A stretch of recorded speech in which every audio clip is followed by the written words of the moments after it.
วงพุ่งสลีเซ็นสัญญาของการก่อสร้างสุขศาลากรมบ้านพลไซเมืองใหม่แขวงพุ่งสลีพิธีเซ็นสัญญาของการก่อสร้างสุขศาลาและหอพักพนักงานกลุ่มบ้านพลไซเมืองใหม่แขวงพุ่งสลีและบางแผนกสาธารณสุขแขวงพุ่งสลีและบริษัทบุญทวีไซก่อสร้างสมแปลงเคหสถานและขวาทางได้จัดขึ้นในตอนบ่ายของวันที่12มังกร2026นี้ที่ห้องประชุมของห้องการสาธารณสุขเมืองบุญเหนือ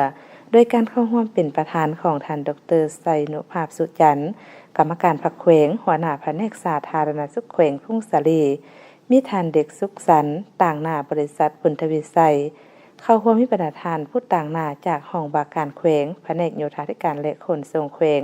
แผนกสาธารณสุขแขวงแผนกการเงินแขวงและภาคส่วนที่เกี่ยวข้องเข้าร่วมในพิธีทานบุญเพชรตันสุพรรณห้องหัวหน้าแผนกสาธารณสุขแขวงพุ่งสลีผู้สีนำเรียกงานบริหารแผนการและการเงินของแผนกสาธารณสุขแขวง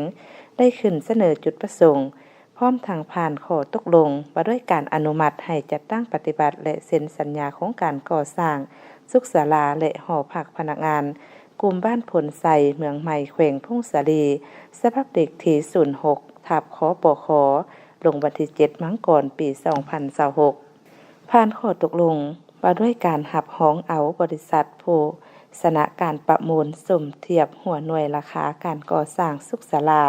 กลุ่มบ้านผลไซเมืองใหม่แขวงพุ่งสลีฉบับเด็กที่07ทับขปข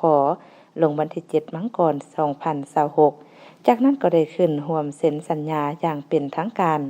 ตั้งหน้าเจ้าของโครงการขึ้นเซ็นโดยแม่นท่านดร.ไซนุภาพสุจันทร์กรรมการพรรคแขวงหัวหน้าแผนกสาธารณสุขแขวงพุ่งสลีและต่างหน้าบริษัทขึ้นเซ็นโดยแม่นท่าน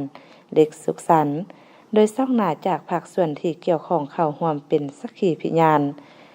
ในมูลค่า 13,468 ดอลลาร์สหรัฐโดยการสนับสนุนองค์การช่วยเหลือด้านการแพทย์แห่งส.เกาหลี